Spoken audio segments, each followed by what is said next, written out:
DJ McGrath, like to think I'm a guy that uses his past and my addictions and alcohol to shed some light on mental health and the power of being vulnerable, because I personally didn't do rehab or counseling when I first got sober back on June 6th of 2022. And I'm not against it and anything, but I think there's other ways to get sober. And mine was finding purpose of sharing my story and telling kids, telling athletes that it's okay to speak up and that it's okay to have feelings and everything. So I've been doing it for over 3 years and it saved my life, like being vulnerable and being true to myself and looking after myself. Because for so long, and everyone who has experience in addictions and everything, you kind of put yourself first in that drug. And I'm thankful every day I got out of it, man.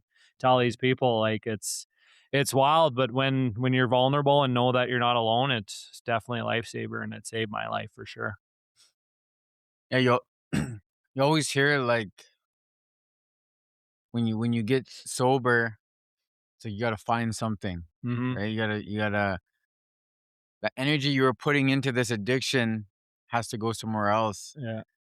And for you to be able to put it into your purpose, to find your purpose, helping people, sharing your story, you're kind of like a perfect example of doing that. Yeah, and I mean, I always tell this to my story, like, I was month 3 into my sobriety, and I grew up in Kinnersley. Kinnersley is an oil gas farming community, not much rehab counseling going on. It's a small town, right? And I think there's a lot of it's hard to grow up there. And I had a great childhood, but when I first got sober, I knew the first thing I had to do was leave a lot of people behind. The Mhm. people who I was associating myself with, because you can't get sober hanging out with the same crew. And when I got sober there for the first year, I stayed at my parents' house and it was tough, man. I didn't really know people were speaking up and talking, because obviously when you're in that addiction, you don't go out and find people talking and speaking up or talking about mental health, right? And I was month 3 into my sobriety and I was ready to relapse. Like, I had a bag of cocaine at my house ready to, because I didn't know. I wasn't talking. I was trying to find ways. I was going for walks. I learned how to journal. I was trying to find ways to Just keep me watching sober. videos and stuff, right? Exactly, and I didn't have anybody beside me doing it with me, That's why it's big for relate and people to do this, because I didn't have anybody. It was me trying to figure it out. I don't blame my mom and dad. They were learning together, right? And I remember I had a phone call. I had a good conversation with one of my good buddies, and he said, "Deej, man, like, share your story." Mhm. And immediately, that little voice is like, no, like, I'm a small town kid. No one's going to listen to me. And I remember it was like, it's either I'm going to relapse and go back to everything, or I'm going to share my story. And I tell people, thank goodness I did, man, because yeah, a lady in Toronto kind of flew me out there and I shared my story. A couple weeks later, after I shared it, I downloaded TikTok, Instagram, and just was vulnerable and Mhm. shared. And yeah, that's why I tell people it's so powerful when you do that, because you found purpose. And I found my purpose through my story. And now I get to share my story all around Canada pretty much the past 3 years. It's pretty cool to use your past and do good things now. Yeah, it probably didn't take long for you to see and meet and find other small town men, boys Mhm. who are struggling with with the same thing. Yeah, and it was crazy because when I did share my story and I came back home, because the hardest thing I tell people is telling people, because I had to leave Kindersley for 3 weeks. I had to get away to get sober. I was supposed to play for their senior team. I just came fresh out of college playing hockey. So people are wondering why DJ quit college, why he's acting the way he is. And that was the hardest thing, was for me to tell people. But, after that, I found, now fast forward short, in my 3 years, I have a lot of people that I know personally that I grew up with that reach out to me, not only thanking me and they're proud of me, but I'm struggling with this. And it's people that I would have thought that would be struggling, and that's the shitty part about mental health, man. You never know what's going on behind closed doors. We always hear that backpack, that invisible backpack. Well, people are so good at hiding it. We Mhm. always ask. Like, I've been come to learn, man, where, like, when people say, "How are you doing?" Good. How are you? Like, it's so many times people say that, but how are you actually doing? Right. 'Cause it's so yeah, and I'm a living proof, I like to say, because I painted a picture on my face for 10 plus years. I Mm. didn't want anyone to find out that I was an addict or anything. I didn't wanna let my mom and dad down. I was just so good. I'm sure people knew there's something wrong with me, but not to that extent of me doing it every day. So, yeah, man, it's wild, and like I said, it's the people who I never would have thought that I would be struggling that reach out and be like, "Hey, man, I'm going through this." So, Right. yeah, it's the mental health, it's the stigma, right? And it's so many people are struggling nowadays, especially. It's this world, it's tough world, but that's why I do what I do. I sit in front of that camera not only to help me, but for that one person that's struggling, sitting behind the camera, hoping someone's speaking up and so they could relate with them, right? So, Yeah, some people just get really good at burying it oh down yeah. and just pushing it down and pushing it down. Mhm. Well, you know how it is, man, like, you're in a profession of boxing. Yeah. Like, last year, you took me in your gym, and we were boxing, like, that's a lot of alphas, like, that's a lot of men working out, and, like, if I wasn't who I am today, I wouldn't think any of you guys are struggling or nothing going on just by the way you are, but you probably know. You probably Mhm. helped out a couple people in that area. Now you're doing this podcast of mental health. I see a lot of former current boxers, Right. athletes coming on here and talking about it. Like, that's powerful stuff. Like, when did you notice that shift? Like, when did you start seeing boxers and that you surround yourself with start talking about mental health, or has it always been a thing? It, honestly, it wasn't until I was coaching, Yeah. because like when I was the athlete, it's kind of just like same with you being the hockey player. Mhm. You don't share with the people that are on the same level as you. Like you gotta hide that. You gotta be strong. You gotta be. Maybe you're a captain. Maybe you're one of the better players. Yeah. Can't have anyone think you're Yeah. weak. Yeah. And Yeah. same with boxing.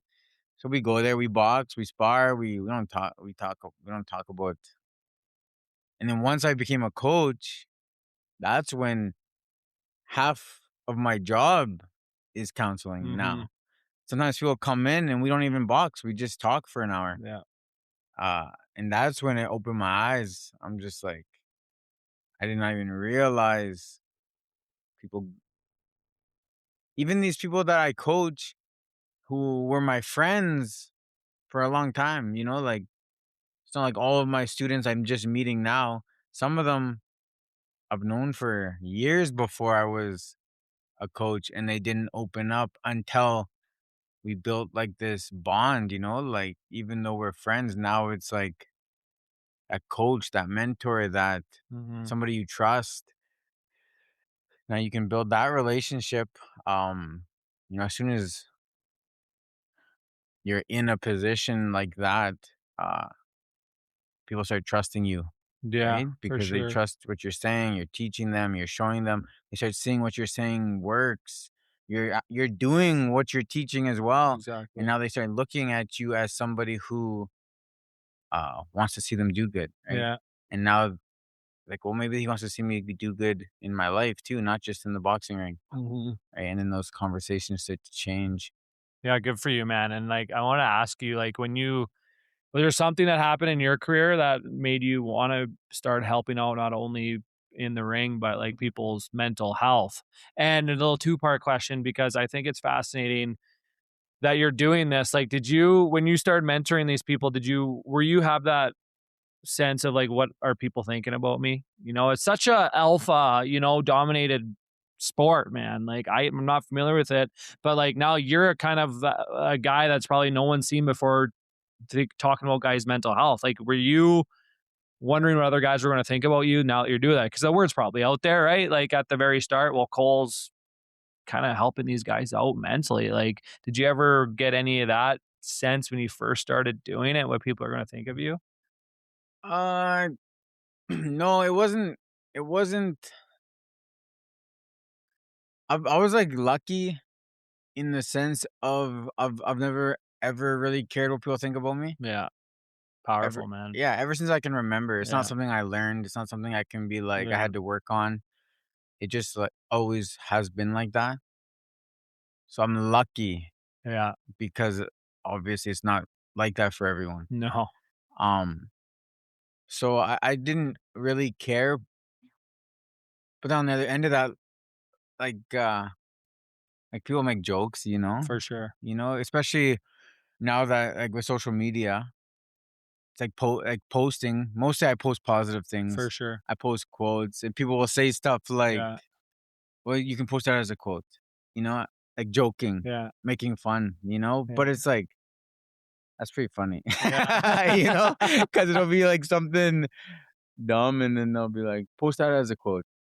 Yeah, that's Yeah, funny. for sure, for sure. But it's true though, because like even myself, when I do my stuff, like I'm good now. I don't give a shit what people think about me anymore. But it took me a long time to get there. That's why it's so fascinating that you that never been a problem. I was so worried growing up. Like I remember going to a different school at 15, coming out to Saskatoon from Kinnersley, going to Holy Cross, and just like meeting these new classmates. I remember the teachers would like stop. I remember going to. I remember I came in late, and the principal would like go me from room to room what class I'm going to be in. Like they would stop the class and like, hey, this is the new student DJ. And I hated that, man. Right. And like I was always so worried about what people thought of how I looked and that stuff. And that's where it kind of went off for me. So and then when I started doing this thing on my social media, like basically follow my life, I'm talking about my feelings and emotions all the time. Like it took me a good long time to what are people thinking about me, man? Right. Because and now so it took me a long time. That's why it's fascinating. Cause it took me a long time to like not give a shit. But I just know that we're doing something right, Yeah, right? You know yeah. what I mean? I'm sure Definitely. you get messages saying, "Hey, man, congrats on the podcast. This is helping me out." Like Mhm, people need to hear this stuff, especially nowadays. There's a lot of people struggling, and a lot of people. What are they doing at nights? They're on these phones. mhm. TikTok, Instagram. Well, for Me fucking included. yeah, and it's nice having podcasts like this. Yeah, Yeah, that's why it's huge. yeah. It's funny though, like, even just you saying that, because I think me, because I moved so much growing Mhm. up. I didn't go to the same school. The longest I went to one school was 2 years. Yeah. Oh, So I just moved. So I think that helped, yeah, just, like, always having to meet people, and just, like, it's harder work pretending to be somebody. for sure it is. So then it's just, like, be yourself. Yeah, People who like you will whatever, yeah. and then it's just, like, I just, like, got in that mindset. But also, I remember when I was younger, like, elementary, so Cole's my middle name, right? My first name is Gary. Really? Yeah. So my Gary Walter Cole Smith. Wow. So that I remember bugged me, Yeah, 'cause we would do attendance or something one yeah, day, or if there was, like, a substitute in, and when they were reading, 'cause, like, the teacher who was there would always know yeah, Cole, Cole. but then if there was ever, like, a sub, they'd say Gary, and then, like, the whole class would go quiet, Yeah, and then, like, I had to say it was me, and then I had to explain every yeah, dude, I could time. relate the same way with Daryl. Yeah, I always got called Daryl with that. My name's DJ, right? But my right. real name's Daryl. Yes, Yeah. I used to bug this shit out of me too, man. And I remember Uh, thinking, when I have kids, I'm never doing that to them. oh yeah, I know. If I'm gonna do Daryl the third, yeah, no, we're putting a cap to that real quick. Oh, I Even know. signing things, because I sign Cole all Yeah, the time, and then sometimes, like, it's just natural yeah, now, but sometimes, like, on, like, official documents, I'll just do it, and then I'm just like, they'll be like, "Oh, who's Cole? yeah. Your ID says Ga." I'm just like, Yeah, you have to say your real name on yeah, situations which like is that. fine, like, Yeah, for sure. it's just like this little minor inconvenience Yeah, that isn't worth it, yeah, you yeah. know? So It's funny my you say kids that. go by their first Yeah. name. That's so funny you say that. I can't imagine how many kids actually go through that, and it's something so minor, but Yeah. we remember that. I still talk about that stuff too, but it's just like, fuck, like, it's little shit like that that's just it's so hard, and it's true, man. But that goes back, what are people thinking about me? Like, Mhm. why is being called Gary? Why did it bug you so much? Right. Like, why? Yeah. But I remember back in the day, I got me, "Oh, your name's Daryl?"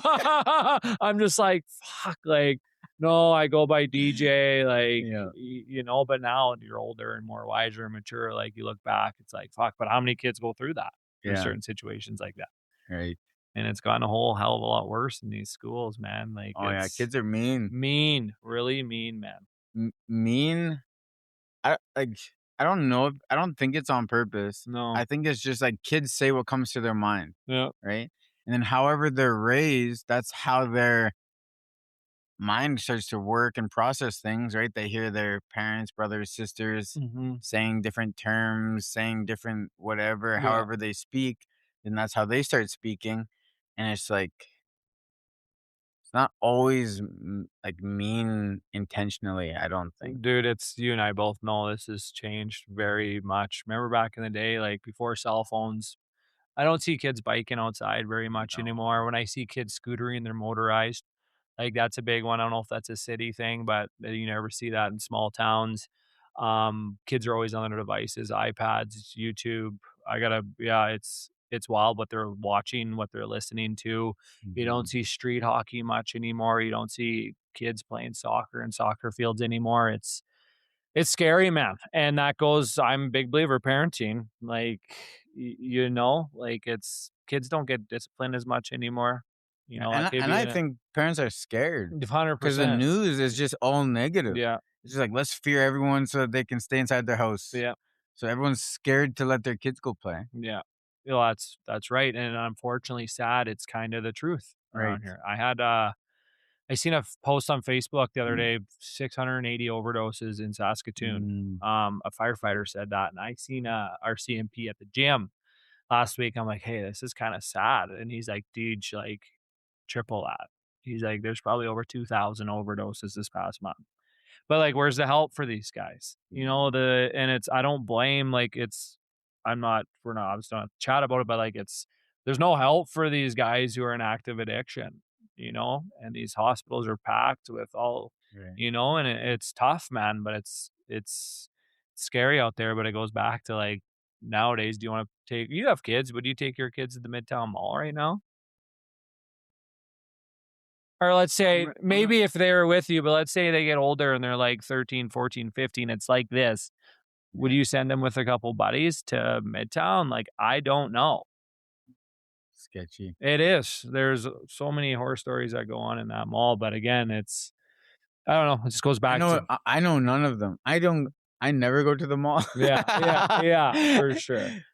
But I know even downtown is like it's Mhm, a tough place to be. mhm. It is. It's like it's wild just walking downtown and feeling like I need to hold my son's hand, like afraid for him to run ahead, I know. not because of vehicles or but because of addictions, you Yeah, know. So that's it's wild. and I was just talking about this a couple of podcasts ago, but it's just like it comes down to our leadership, Mhm. you know, like leadership is it trickles down. So like what are we doing? And it goes back what's going on in the households, right? Why are these kids coming to school being big bullies? What's Right. actually going on in this house. That's why everyone looks at that bully, but it's just like, they're what's going on in that household, Definitely. and they bring it to school and yeah, maybe sometimes it's these kids' safe spot is the school. You know what I mean? That's why we never know. That's why I do what I do. That's why you're doing your podcast. Like something needs to go on. Like it's powerful hearing stories. It's powerful talking about this stuff because people need to hear it. And it's hard to get in counseling. It's hard to get in, it's hard to take these steps. But when it's just like you hear somebody talk about the real shit about this stuff, like it could open up doors for somebody that's been struggling, been silent for a long time, right? That's why it's powerful, man. A lot of people reach out, a lot of people struggle, but that's why I do what I do. Like Mhm. it needs to be said, it needs to be heard. So it's So when you think about like the main thing that helped you stay sober, was it changing your environment? Was it moving away? 100% big. Well, a little bit of everything, man. But I think I get asked this. The number one thing is me having a sense of purpose. That's why I say when I shared my story and I had complete strangers, reach out and be like, "Thank you, you saved my son's life." And it's Mhm. like, holy shit, like everything I've been through and I'm being vulnerable. And then now it's not like I don't want to let anybody down if I ever anything did happen to me, but it's like I have a sense of purpose. Like, I'm helping people by being vulnerable and doing that. So that's what keeps me sober. I don't know if I would ever be in the position I am. I'm almost 4 years sober, like, next month on the 6th. Mm, And I tell people, like, me speaking up and me just doing what I'm doing is keeping me sober because I didn't know counseling or rehab when I first got sober. I encourage people to do it, but people get sober and people are different, right? So it helps people in different ways of getting sober. And right now for myself, that's why I started my own podcast is to bring athletes on and talk about the real shit away from the rink yeah, yeah, yeah. because they need to hear it. And how's So that going? it's going good, man.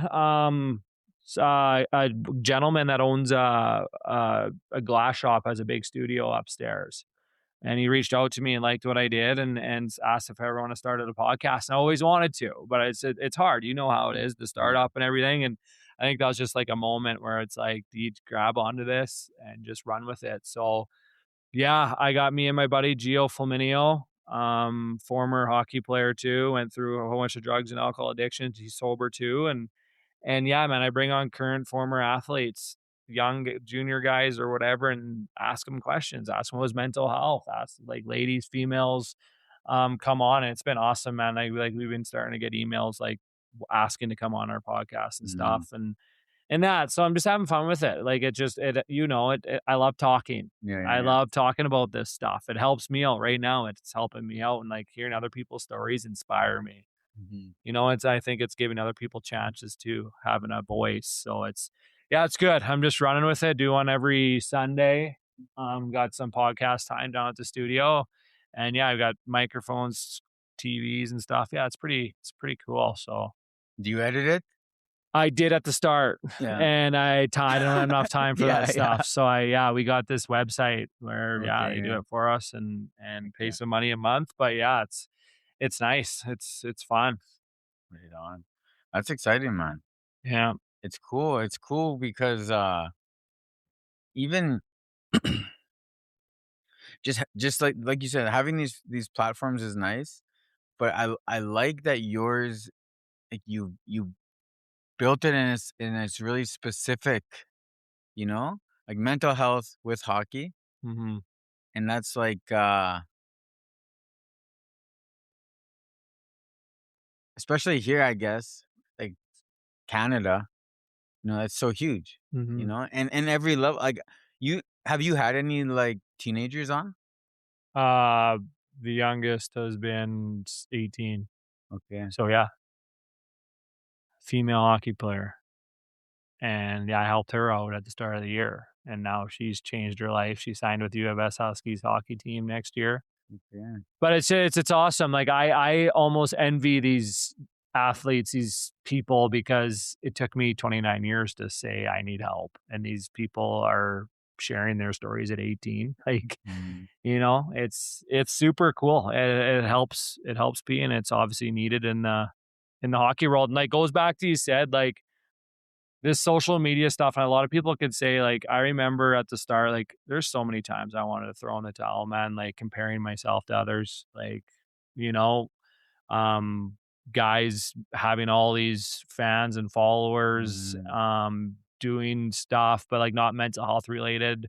But it's just like, fuck, like I've been working so hard, uh, being real every single day, trying to stick with the same thing. Cause I could go off and I could go and talk about hockey and skate and all that stuff. But like, I made a promise to myself that I'm going to be real on this thing and like continue to show to have purpose and people to have my life and talk about the real stuff. And I do it to help me. And I know it's helping someone out there. And yeah, I'm never going to stop because it's saving my life. And I know it's helping out somebody and it's needed.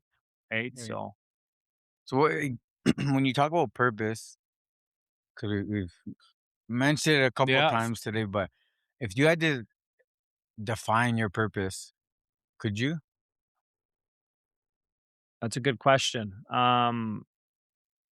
Yeah, and that's by giving people light that there's light at the end of the tunnel. Mm, Whatever you're going through, anything, there is light at the end of the tunnel and you're never alone. My purpose is to step out of my comfort zone and go speak and share my story to schools. I've been to a lot of schools over 3 years.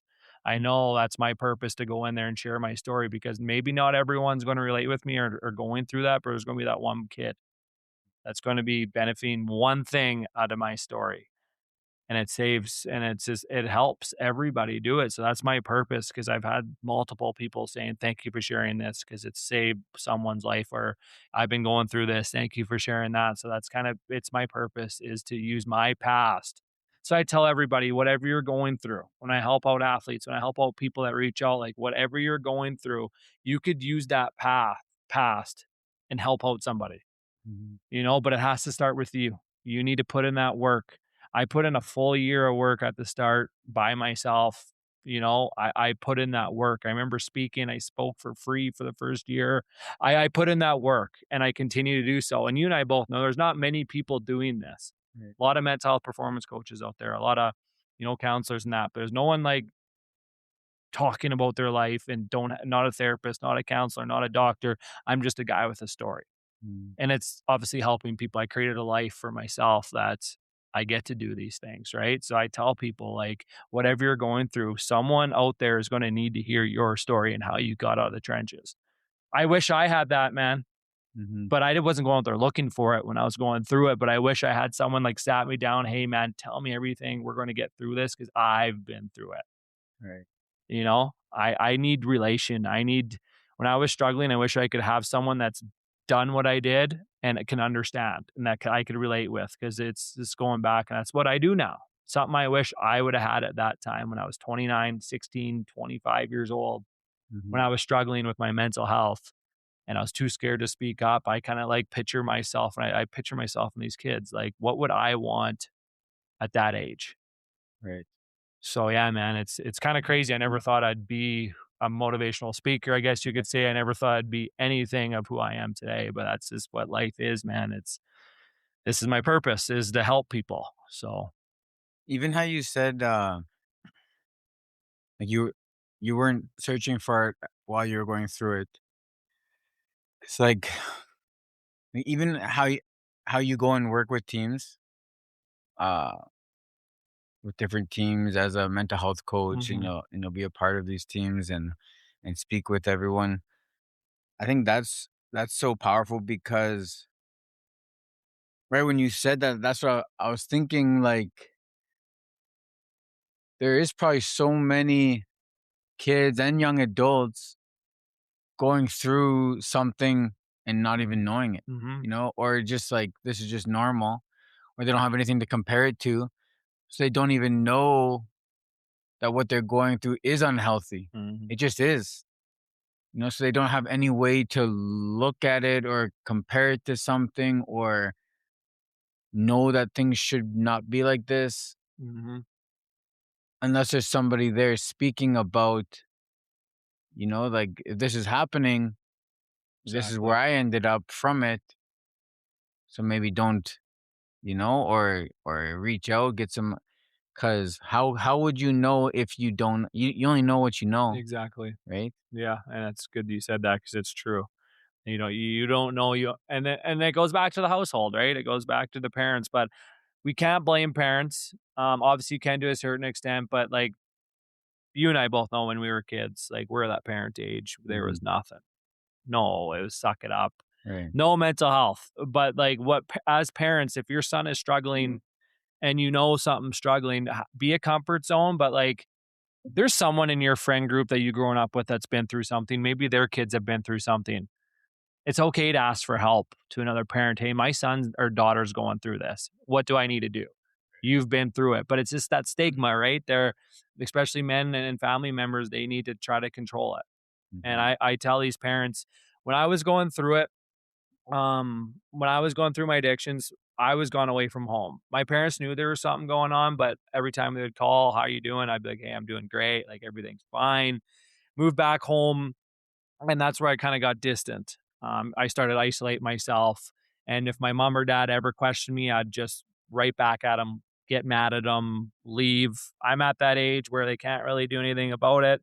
They didn't know I was doing cocaine every day. They didn't know I was drinking every day, but they knew I wasn't myself. Right. So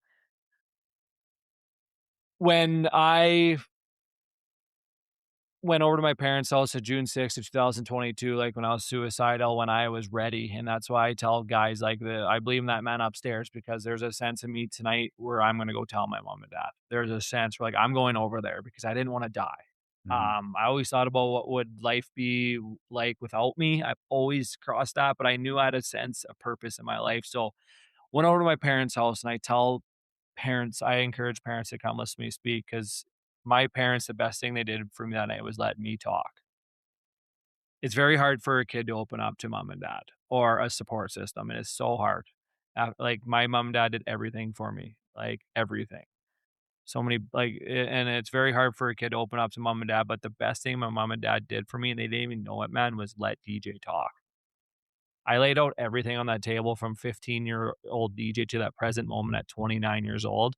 I laid out everything, and I look back, if my mom would have said, "Deej, why'd you do that?" Mm. You know, I came out a lot of money in negative in my bank account due to my drugs and alcohol. I had to come clean with that. If my mom or dad would be like, "Why'd you spend all that money?" I would have ran. Right, 'cause they just shamed you. Exactly. And that's just a common thing, right? But my mom and dad let me talk that night. And I laid out everything on that table. And that for so long, I was always so scared of what my mom and dad were going to say. What's the aftermath gonna be like? I had no idea what was gonna happen, but after that, and I tell people 3 words saved my life. My mom after gave me a hug and told me she was proud of me. And then relief, man.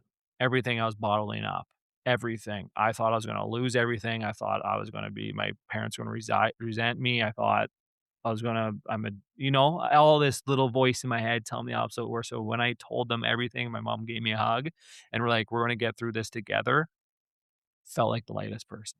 Mm. It was the most powerful thing because now I know I'm not alone. And I tell kids, like, it's hard, but that's why I do what I do. Right. Instead of going to mom and dad, come to myself, come to someone that's been through it. That's why I do what I do, 'cause it's a lot less stress going instead of going to mom and dad for now, you go to someone that's been through it like myself, and I sit there and I listen, and sometimes I help them what to say to mom and dad or, like, kinda tell them my story and everything, so that's what I do what Yeah, I yeah, do, yeah.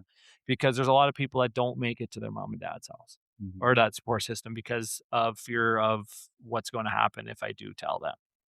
And that's a thing too that parents that are listening, uh, create that safe Mhm. See, place, save it, you know? create it.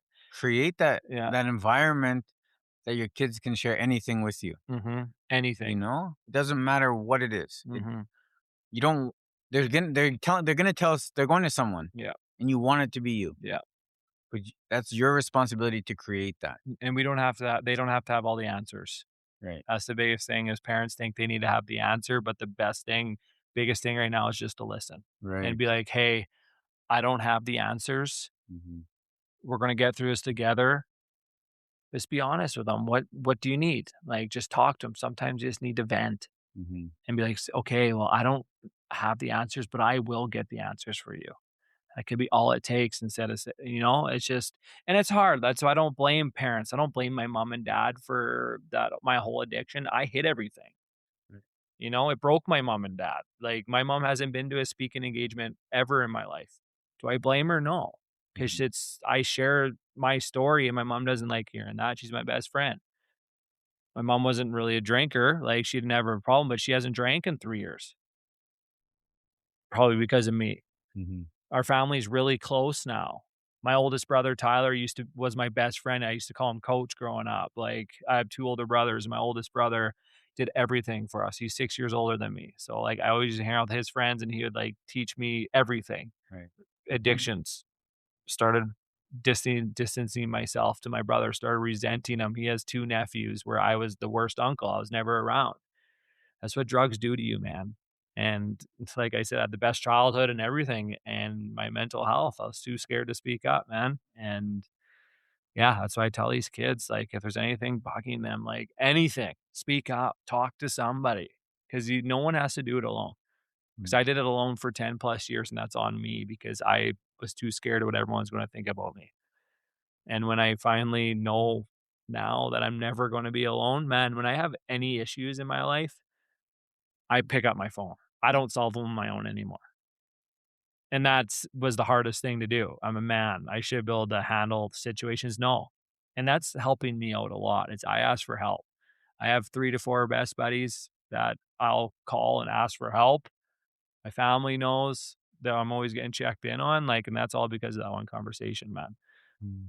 So it's just that's why I tell people, like, you don't need to hide anything because there's always someone out there that's going through it too, and your story could help out somebody. So I'm so passionate on this stuff, and it's needed. I I had a friend.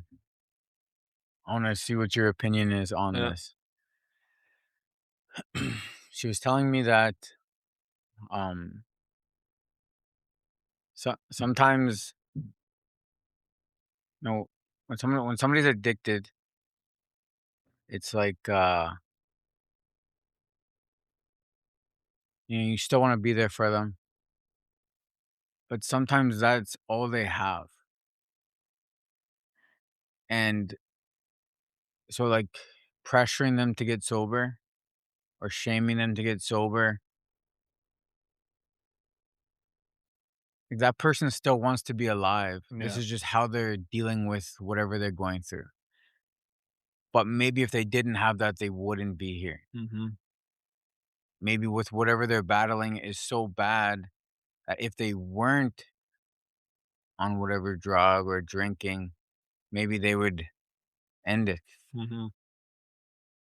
So what is your thoughts on that? Well, I mean, no addict ever chose to be an addict or wants to be an addict. Right.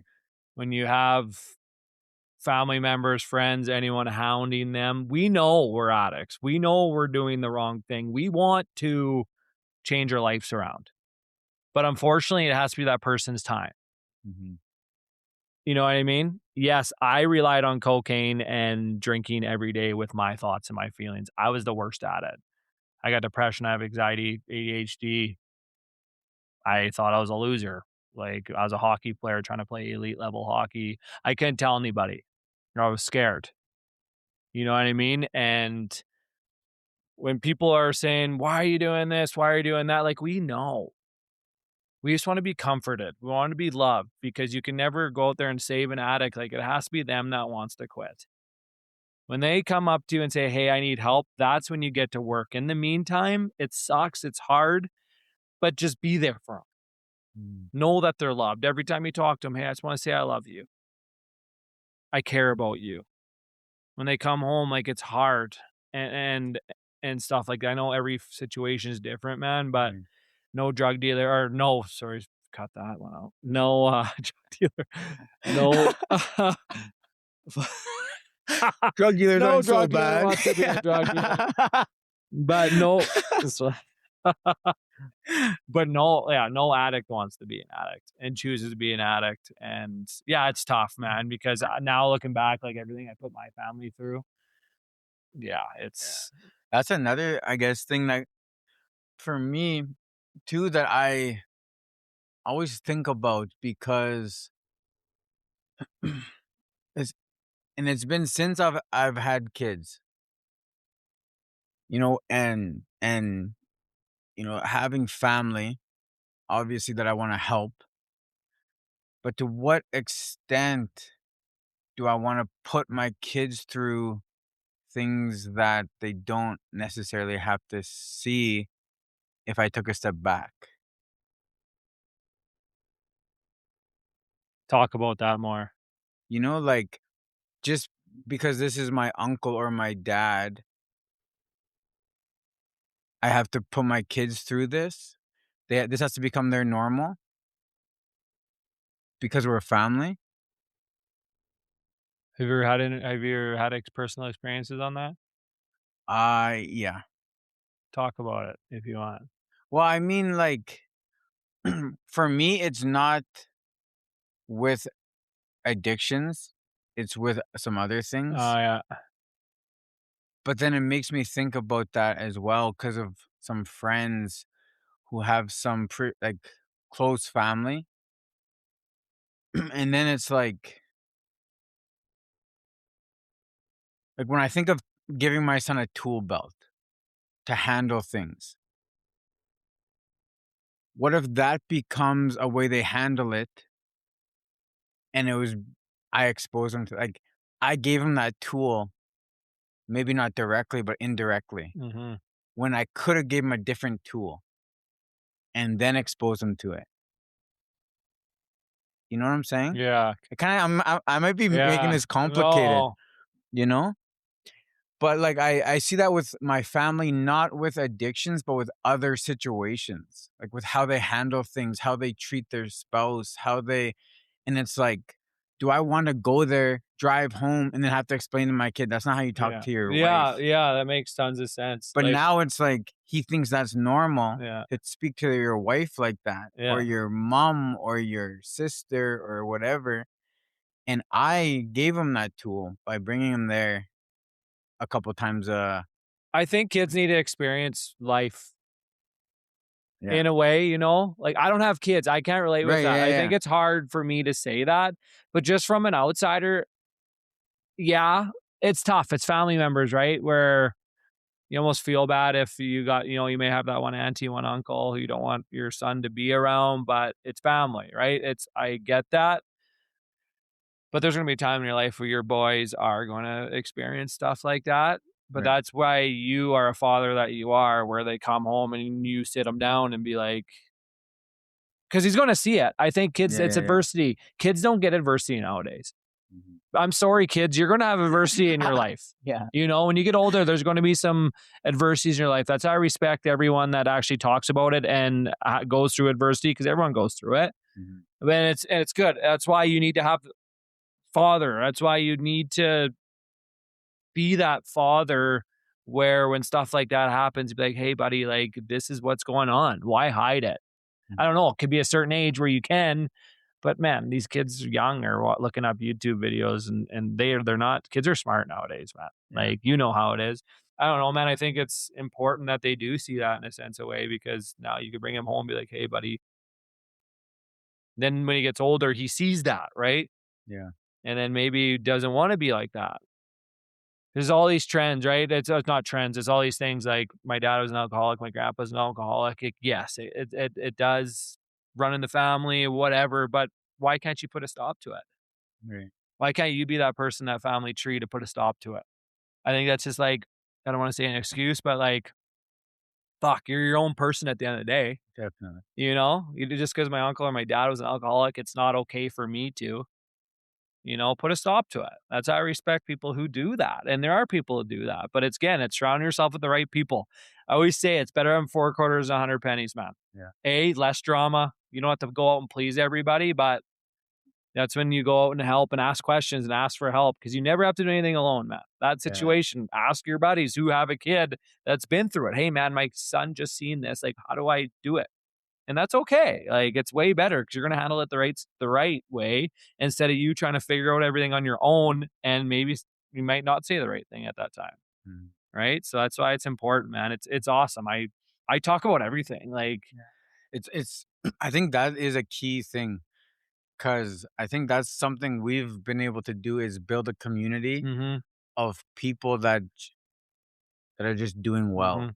And your kids that are have gonna surround oh, themselves with yeah, good people, and they're around those and they're people around those people often, all the time. you know, who, like, they weren't born doing well, right? They No. went through stuff, they built themselves up, and they're doing good. And I know it's hard to get recognition because we're men, but fucking tap yourself on the back, because I think you kind of started something. Was this ever going around when you started talking and helping out these athletes? Like, do you find a shift in the gym?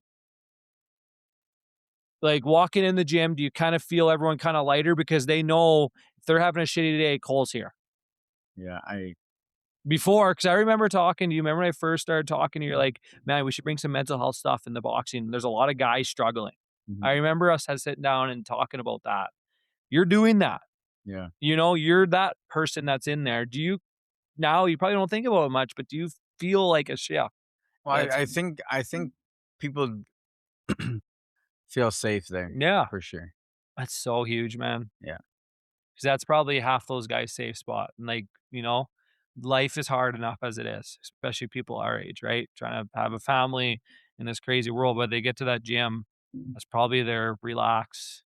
their safe environment. And you created that, man. Like, it's huge. And we need that. Men, especially, we need more of this stuff, right? Instead of battling against each other and comparison. Right. Boxing is probably a big comparison, Oh, that's all it and is. that's all it is, and it's mental. Yeah, I just like I'm not even a boxer, and I just think like Yeah. I'm looking at my opponent, I'm looking at who I'm training with, what's better, like what are other people thinking about me? You think I'm gonna lose? Right. You know, and like for you, let's have this chat. It's gonna be a pro fight coming up, man. Yeah. Like, how are you doing mentally? I know you're relaxed. Like, that's why I respect you because you're like a very relaxed. I don't think much gets to you, but like from the man to man, like how you feeling going into it? I know a lot of boxing matches fell through because of the other opponent, but dude, like you're gonna know Friday who your opponent is. Yeah. How do you feel? Like, I'm I'm excited. yeah, any nerves? Not right now. Yeah, It's still not real, I guess. yeah. You know, it's not locked in 100%. So, yeah. I asked this man Cole because I help out a lot of fighters in hockey. And I asked the question because, you know, they play every second night. They're looking at their roster. They know who they're going to fight. Right. I always ask, how are you the night before a game? Half these guys don't sleep. These Mm, guys don't eat, but they're fighters. They're playing hockey and they came this far because they're fighting. They're not there because of skill or anything else. They're there to fight and that's their job. And I can imagine the mental health, man, in that. And it's the same goes for you guys. It yeah. could be even harder because you're staring at this guy, you know who you're going to fight, and your thing is my birthday, June 13th. Like you have that duration of time to think about who you're fighting. Well, now I'm nervous because I have to win for your birthday. So thanks. Yeah. But you know what I mean? It's just like, fuck, it's the unwanted needed pressures, but it's like, what can you control? What can't you control? Right. Yeah, I think it's different for me. I think it is different because it's not like I don't define myself as a boxer. You're not putting the It's pressure just on something yourself. I like to do. Yeah. I like boxing. Okay, then what are you doing when you're saying to these athletes, these boxers who, because I guarantee you have some people that you train that are fucking like this. Definitely. What do you do to calm them down? Like, what are you That saying to I them? try to explain to them, especially Yeah. amateur boxing. I can like pro is different, especially if you are trying to make it big. Because one loss shifts everything. Yeah. Two losses could be career Career over over. or like high level career. Yeah. Anyways, I'm not trying to have a high level career. Yeah. Like I'm good. My Yeah. life is good. Yeah. It truly is. Yeah. Financially, Yeah. relationally, I'm doing fine. Yeah.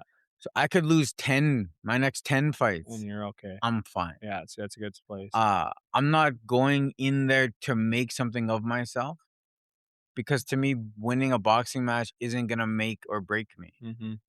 I have other things I've built and I've done, and I think I know who I am. Mm-hmm.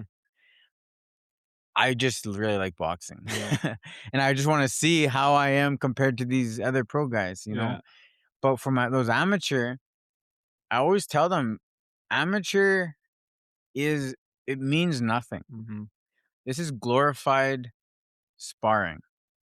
This is just to go out there and see if what we're learning is gonna work. And the odd thing about boxing is when you look at any other sport, basketball, hockey, tennis, badminton, nobody has ever went undefeated. Mm-hmm. Very true. Some people, their season they have 10 losses, they have 15 losses, they have 20 losses. They don't hang it up Mm-hmm. and never do it again. This is the only sport that one loss could make or break you. Yeah. And I'm like, this, or people want to wait till they're good before they take their first match. It's like, how do you know you're good? You've never Yeah. done it. Yeah. This is the first time you're doing it. Yeah. Practicing it isn't doing it. Yeah. So now we go and see. And it's like, okay, now we got to make the adjustments. Now we'll go and try again. Mm-hmm. Then we'll make the adjustments. Now we'll go and try again. And people don't see it like that. Yeah. But it's like, you have to be fighting. and practicing. And you're not even gonna have a style until you've done 20, 30 boxing matches amateur, Yeah. 'cause you don't even know what to do. Yeah. Sparring your friends in the gym that you see every day who know your style, who don't wanna hurt you, who love you, Yeah. that's not the same as That's not. somebody who's trying to kill you, Yeah. you know? Yeah. So it's just like, until you're out there doing it, and then we come back and practice, and you might lose your first 5, your first 6. Yeah. So it's just like a hard thing for people to wrap their heads around, Yeah. because everyone wants to be undefeated. Yeah, and that's why it's good to have an environment like you have, because I can imagine, man, I can't relate myself getting in the ring and, fighting, like, that's crazy, and, like, I always wanted to ask, like, why do people get into it? Like, what is it? Do you find something that everybody all you Well, I guys. mean, it's the same as any other sport, you know? Like, it's not like when you think of injuries, like football probably takes just as much hits to the head, Yeah. if not hard. Like, there's probably just as much CTE, you know? Yeah. And it's just like, when you look at sports, it's some type of putting a ball into a net, Yeah. It's just like, But why then you why guys do don't people. have 5 other players to help you. Right. So then for boxing, it's like more Yeah, individual, yeah, and now it's like everything I know versus everything you know, and it's just like that challenge, yeah, like a chess match. yeah, So that's what I like about it. yeah, I went to your one fight last year, first time ever. That was crazy experience. Yeah. That's when I fought he's number 5 in the world right Yeah, now. well, yeah, that was a good fight. Yeah. I He's would know what blows my mind is how you guys get ready in the same room. yeah. Like, I wouldn't wanna see my guy before I go and fight him. Like, it's just like that it's the stuff that I'm an outsider, I had no idea, but, like, frick, like, couldn't imagine stepping in the ring and just going at it, man. Man, like, we've hung out so many times before that, like. I know. I was just like I felt like I was, in you for a second. I'm like, "Fuck," Cole's, like, fighting, I'm like, I gotta get ready for this," and I'm like, Yeah. it was such a weird I've never I think experienced that's the that. difference too like, seeing it from the outside, Mm, is it seems like it's something that it's not, it's crazy. Yeah, it seems It's crazy. crazy, it Why do you seems guys like wanna go and beat the shit out of each you other? guys Like, ha and then, like, there's just, like, there's no hate there, yeah, there's I no know. anger, there's no Yeah, we hug after, yeah. and it's just like this. It is odd. Well, if you think It about it, well, it's is just like hockey odd. fighters too, like, they're all buddies Yeah, but it's their job, right? yeah, It's every do what you do, but after it's all fun and games and yeah, it's respect, man, especially in individual sport. yeah. It is my favorite thing to do. Mhm. Well, I you're there don't every day. Yeah, I don't know. And, like, when I think about my kids too, it's like, I'm fine if it's not their favorite thing to do. Mhm. Yeah, for Like, sure. I'll go and get punched, Yeah. but, like, do I want my kids getting punched? I don't know. It's weird, eh? Yeah. I don't know. Like, I'm lucky too because I didn't start competing or anything till I was, like, 27, 28, Yeah. or actually maybe, like, closer to 30. Most of us are competing, like, 18, Yeah, 19, younger, yeah. so they take a lot more hits, Yeah. you know? Uh, so I didn't start till way later. Comparatively, I didn't have as much fights as a lot of people. Like, that Yeah. guy I fought had 100 fights. He probably has 150 fights Yeah. now. That was my 16th fight, Yeah. like, it's a You're way com le yeah, you're way less trauma. yeah. No kidding. You know? No kidding. But yeah, I just but and once I'm gonna eventually switch to jujitsu, Good for you. where it's, like, still competitive, still one-on-one, less head trauma. Yeah. You know? Um, but circling back to the beginning of this, today, how are you? I'm great, man. Um, Yeah, obviously still have my days.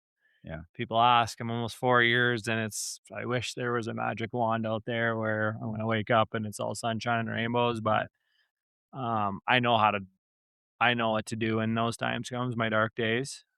I Mm. got a good solid I've been doing the same routine for almost 4 years. I'm a big routine guy, Yeah, yeah, yeah.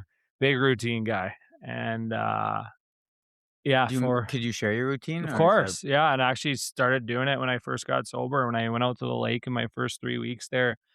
I was sitting with my thoughts, first time sitting with my thoughts when I'm not relying on drugs and alcohol to freeze those feelings, and I remember I went up and I started journaling. I'm a big journal guy. So I wake up every morning, I go to the gym at 6, so I wake up at 5:30, I'll make my bed. I live with my girlfriend now, so I don't it's kinda both of us now, so, yeah. but I try my best to make my bed, and, I'll go to the gym. That's another big one. It's just, like, looking after yourself. Like, I battle the demons in the morning there with my best friends, and then, come home and I journal and I'll eat something. Then after I go to player athletics to help the boys out, and then when I'm not helping athletes, doing one-on-ones on my computer, I'm outside going for a walk, Mm. vitamin D and listen to podcasts, and I pick up my phone and I make a phone call. I encourage everyone out there. Someone told me earlier in my sobriety, he's like, when you're out for your walk, instead of listening to a podcast or something, he's like, make a phone call. Call somebody you haven't talked to in a long time. And I do that, and there's been a handful of times, man, where guys text me after I hang up the phone, like, "Thank you for calling me because I needed to hear you or hear Mm. someone talk about" we just ask, like, "How you doing? How's the family?" You know, I don't ask, like, normal stuff, talking about girls or talking about whatever, no, it's like, "How are you doing?"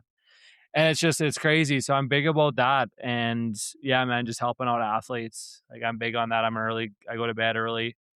I take care of myself, you know? I always my whole addictions, I filled up everybody's cup and always my cup was always empty. So I put myself first, you know? I'm in bed by 9, up by 5:30 and continue to do it. I got a busy life, but obviously would do it what I do, but I like to stay at home and look after myself. So yeah, I've been going for walks in the gym and journaling and do some meditation. Been doing it for almost 4 years and it's been great.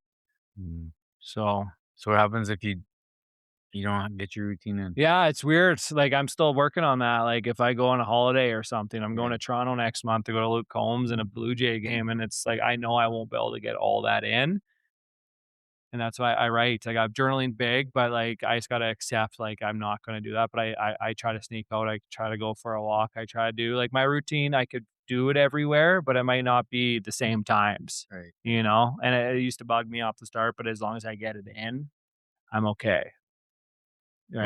What do you do with your journals I sit after there, you fill them up? I hang on to them. I Okay. got books in my room. And everyone asks like, "What journaling's tough?" And I'm like, I always never knew what journaling was, but I struggle in the mornings, like my depression, anxiety. Like I wake up in the morning and I struggle. I don't know why, but that's where my feelings come in. And I've learned I open it up and I talk to that voice. I just write out everything that I'm feeling, and then I always write a big 5 what I'm gratitude list, like 5 things I'm grateful for, but I write to that voice instead of me trying to wrap around it in my own head, and then I'm get clustered and all that, so I write it down and then shut my book, and I go to my, bathroom, and I give myself a fist bump and say, like, "Deej, you're doing all the right things, buddy. I'm proud of you."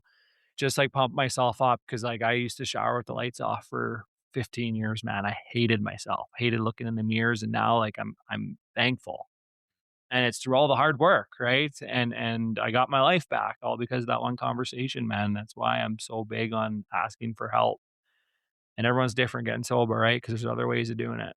So, yeah, big on that, staying true, and picking up my phone and calling my mom. Like, my mom's my best friend, man, and I put her through hell, and she's still like parents are parents, right? But, you know, it's we got a lot closer after all that went down. So, yeah. That's awesome. Yeah, dude, it's fun. It's great. And, like, another thing too, like, I'm slowly getting my things I used to love to do. Like, I had golfing was a big thing. I had to leave the game a bit because that was my party, sport. Now I'm slowly getting back into that. I'm okay at going out to a restaurant. I'm okay surrounding myself with beers and all that stuff. I went to my first Rush game 3 weeks ago. And I remember huge party, right? I Yeah. remember it was green beer The night. whole thing's a party. Green beer night. And I remember a guy beside me, beer is hammered drunk, beer all over my jacket and stuff. And I was okay. Like, yeah, it sucked, but I'm like, hey, it's fine. I got my vehicle and I drove home that night, because that stuff used to trigger me. Yeah, yeah, Right. yeah. And like even going to restaurants, what's the first thing a waitress asks? We're going to What drink. do you want to drink? Here's the drink special. That used to trigger me, man. And now it's like, no, I'm a recovering alcoholic. I'll stick to my Diet Coke. You know what I mean? Like, I'm okay with saying that. I'm so vulnerable. I like sharing it because people are like, oh, good for you. You know what I mean? Like, what people ask, what do you do for work? Well, I'm a mental health coach. Like, usually people are like, what? Like, I'm like, yeah, I'm a recovering addict. And everyone's like, oh, like, good for you, man. Cause it's needed, Yeah. you know? I think that's it's like a nice testimonial to how, just moving forward, keep getting those reps in, Hmm. that it builds, you're building that capacity, Hmm. going from not being able to go to a restaurant to now going to a like, Yeah. it's It's, just like your ability to handle those things hmm is getting bigger and bigger and bigger. And it's probably not moving at the rate you want it to be of moving at course. because Of that's how course. everything Of works. course. But it is getting bigger, you're being able to handle more, Yeah. and that's huge. So I tell everyone it does get better. Hmm. It does. And it's And the one thing nobody wants to hear, nobody eh? wants to They just hear, say and we that always hear time. exactly, and we always hear one day at a time. It's like, yeah, Yeah, but like it is it's true. one day at a time. Yeah. Like and it's not like it's ever going to go away, man. Like drinking and that stuff, and so I just stick to. I'm just so happy I found my right people in Hmm. my corner and what I did. That's why I tell people. People struggle all. I work with a lot of guys who get out of rehab, and they're like, now what? Go Hmm. back to their job, continue their life. Like it's hard.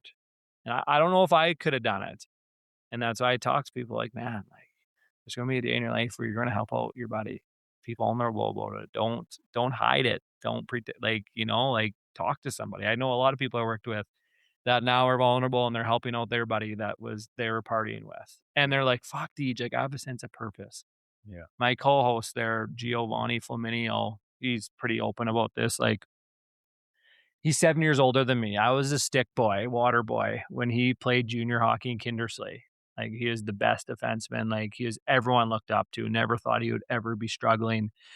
And then obviously him being older, he went and played in the States and stuff. And I got hooked on drugs, opioids and that stuff. And I met him back again. We had some alumni hockey game in Kindersley. I played for Kindersley too. So we ended up meeting each other there and then obviously heard her stories. He started sharing his story on social media. And my very first mental health classic hockey tournament I ran in Kindersley, he was my mental health speaker. And the day after that, he relapsed. And now um, he's been the longest stint. He's been relapsing a couple times. And it's the longest stint where he's been sober. Very proud of the guy. He's a counselor now. Um, and I brought him on as a co-host because I like giving people a sense of purpose. He thanks me. He's like, Deej, thank you so much. Like guys who came out of addiction or came out of something, that's why I'm so big on a purpose. Because if I didn't do what I did and if I didn't share my story and I have an empire now of people like looking out for me and I'm helping people, like that's what's saving me and keeping me getting sober. Like that is a God honest truth. And me doing what I'm doing is keeping me sober.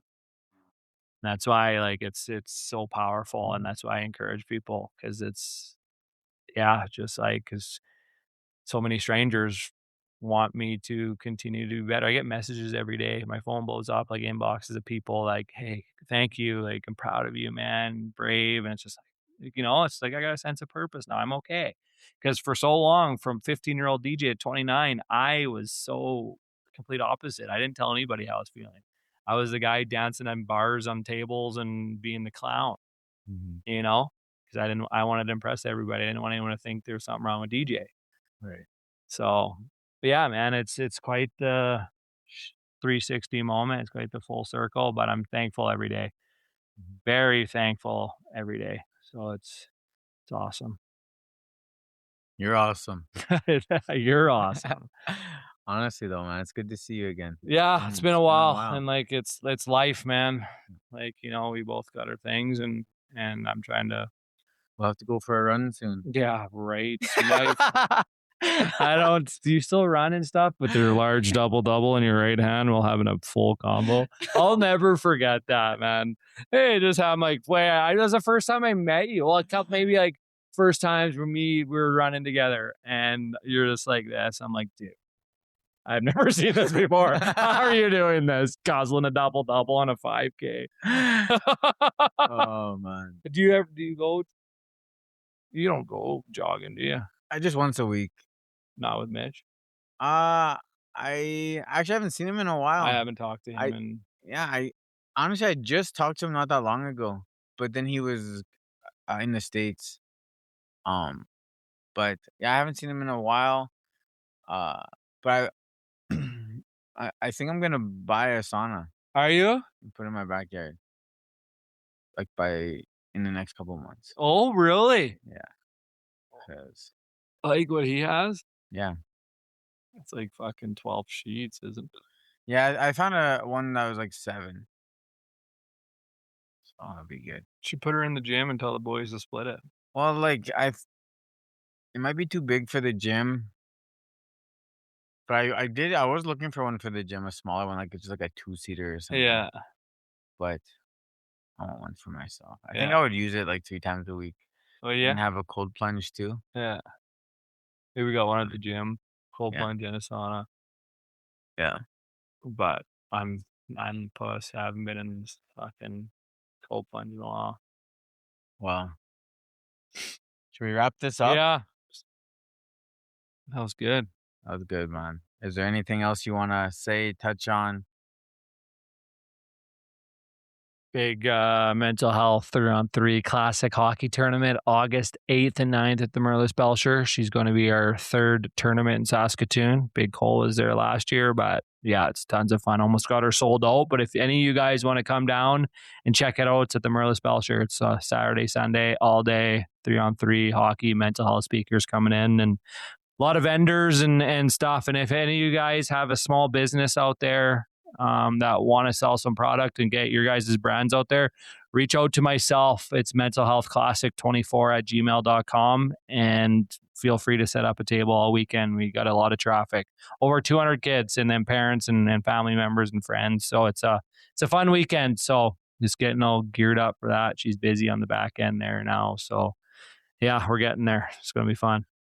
Awesome. But yeah, with one more thing, if any of you guys out there are struggling, like anybody, please speak up. Like I tell everybody that. I know it's cliche thing to say, but whatever you're going through, you're not alone. If you don't have a mom and dad or a support team, you don't think, please reach out to somebody. There's always someone out there that will help you because you'll never have to do it alone. One conversation saved my life. And that's why I do what I do. And I use my past, everything I've been through to create a life for myself. And that's by helping. So if I could do it, I tell everyone they can too. So whatever you're going through, there's light at the end of the tunnel and you're never alone. So Awesome. Thanks for coming. of course, dude, thank you for having me a long time.